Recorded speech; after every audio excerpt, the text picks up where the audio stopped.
Hey there, fellow growers! If you've ever poured your heart and soul into growing onions, only to watch them fizzle out, then you're in the right place. Today we're going to break down the top 5 culprits that can absolutely ruin an onion crop. But more importantly, we're going to build a simple, natural battle plan to make sure your harvest actually makes it from the garden into your kitchen. Let's dig in. Man, does this sound familiar. You start the season off so strong, right? The onion tops are lush, they're green, you're already dreaming about all the onions you're going to have stored for winter, and then, bam, disaster strikes. It's a story I've heard a million times, and it just goes to show you how fast a perfect crop can go south. And this is what that disaster looks like. Yellowed, dying leaves, maybe some fuzzy mold. It is just a gut punch for any gardener. Here's the thing about onions. They're not nearly as tough as they look. They're actually one of the most disease-prone veggies we can grow. So why is that? To really grow healthy onions, we have to get inside their heads a little bit. We need to understand their unique weaknesses, because it's their very nature, how they're built, that opens the door for all these diseases. So let's take a look at the onion's weak spot. Okay, so it all comes down to their anatomy. Onions are what we call shallow-rooted. That means their bulb and their root system are sitting right at the surface of the soil. And that spot, it's basically prime real estate for moisture to just hang out, creating the perfect cozy home for all sorts of nasty pathogens. You know, fungal spores and bacteria. It's their Achilles heel for sure. And this right here, this shows you the vicious cycle we're fighting against. You've got spores in the soil, maybe from last year's leftover plants.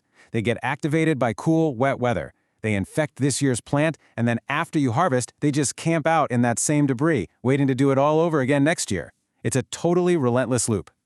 But here's the good news. We can break that cycle. And it really all boils down to these 3 pillars. Crop rotation, so you're not planting in the same infected spot. Proper airflow, to keep everything nice and dry. And good sanitation, to clean up the battlefield. Keep these 3 in mind because they're going to keep coming up. All right, let's meet our first couple of villains. These are the bad guys you'll actually see attacking the onion tops. You know, the green leaves that are supposed to be fueling all that bulb growth. We're talking about downy mildew and purple blotch. I want you to think of downy mildew like a fast-moving fog of destruction. It absolutely loves cool, damp weather. The first thing you'll probably notice are these pale, kind of elongated spots on the leaves. And then, if you look really close in the early morning, you'll see this signature fuzzy, grayish-purple mold. And I'm not kidding, this stuff can wipe out a crop in just a few days. Now this slide is super helpful because it really shows you the difference between our 2 leaf foes. See on the left? That's downy mildew with those vague, pale spots. But look to the right, that's purple blotch. It has these really distinct, small, purple-centered spots, and they're almost always surrounded by this telltale yellow halo. Knowing which is key to fighting back. And you can't beat some good old-fashioned wisdom. Honestly, the #1 best way to prevent both of these diseases is airflow. When you crowd your plants, they trap humidity between their leaves, and that creates a perfect little damp paradise for fungus. So just like Grandma said, give them some elbow room. Okay, on to our next threat. And this one is sneaky. Neck rot doesn't really show up in the garden. It strikes after you've already harvested, when you think all your onions are safe and sound in storage. It is the silent killer of all your hard work. So this is what you're looking for. The neck of the onion gets all soft and sunken in. And if you peel back those outer layers, you'll find this nasty gray mold. Now here's the crazy part. The infection actually happens out in the field, usually when the neck is still thick and green and doesn't dry down properly. But the symptoms, you might not see them for weeks until it's too late.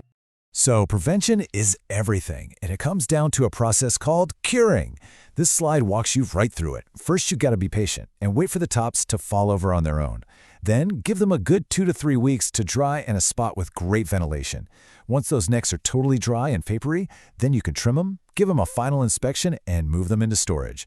This right here is your best defense against neck rot. And whatever you do, please avoid the simple but absolutely devastating mistake. Storing onions in a plastic bag is a death sentence. It traps moisture and is basically a handwritten invitation for rot. Onions need to breathe. Always use mesh bags or wire baskets or even old wooden crates, anything that lets the air move around. Okay, so we've covered the threats you can see on the leaves and the ones that sneak up on you in storage. Now let's look down into the soil itself. This is where 2 of the toughest, most persistent diseases are lurking: fusarium basal rot and white rot. So, fusarium attacks the very foundation of the onion. That bottom part, the basal plate, where the roots come out. It absolutely loves warm, soggy soil. You might see the leaves start yellowing from the tips down, but the real damage is that brown, mushy rot at the base of the bulb. The keys here are really well-drained soil and a very long crop rotation. And now, we have to talk about the most feared of all onion diseases, white rot. This is the patient stalker of the soil. You'll recognize it by that fluffy white fungus growing at the base. And if you look really close, you'll see these tiny black specks that look almost like poppy seeds. Those are called sclerotia, and they are the key to this disease's terrifying power. 15 plus years. Seriously, just let that sink in for a second. That is how long those tiny black sclerotia can just sit there dormant in your soil waiting for you to plant another onion or garlic or leek. This is exactly why white rot is so dreaded. It's not a one-season problem, it's a long-term contamination of your garden. It makes prevention absolutely non-negotiable. Okay, feeling a little overwhelmed? Don't be. We've talked a lot about the problems, but now we get to the good part, the solution.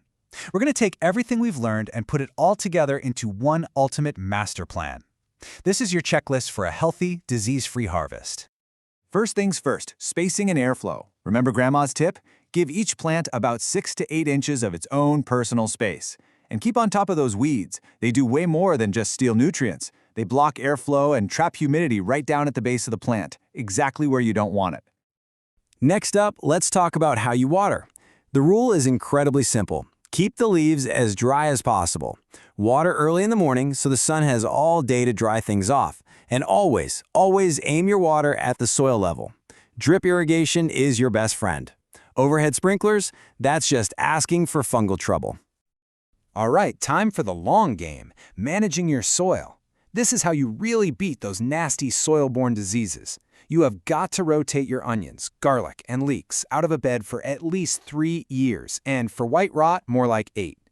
Build up your soil with compost to make plants stronger, and please sanitize your tools so you're not accidentally spreading problems around your garden.